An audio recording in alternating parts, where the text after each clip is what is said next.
একদিন আমাকে মনে পড়বে, কিন্তু সাহস করে ফোন দিতে পারবে না। লজ্জায় নিজেকে সংবরণ করবে। আমাদের এত এত গল্প আর স্মৃতি জমেছে যে তুমি অন্য কারো মাঝে আমার ছায়া দেখবে, কিন্তু সেখানে আমাকে আর পাবে না। একটা আক্ষেপ জন্ম নিবে তোমার ভিতরে। রাত গভীর হলে আমার ফেসবুক ওয়াল ঘুরতে মন চাইবে।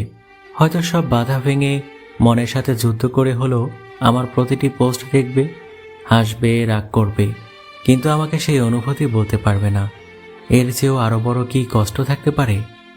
কোনো এক ভোরে কিংবা গভীর রাতে ঘুম ভেঙে ফোন চেক করে দেখবে আমার কোনো টেক্সট আছে কিনা।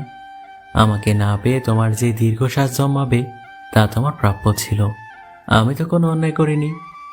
এখন যার সাথে আছো তাকে নিয়ে যতই সুখে থাকো, যতই ভালো থাকো, আমি জানি আমাকে তোমার মনে পড়বেই। তার সাথে কাটানো প্রতিটি সুখময় মুহূর্তে আমি থাকবো তোমার মস্তিষ্কের একটা কোণায়। এর চেয়েও বড় শাস্তি আর কি হতে পারে তোমার?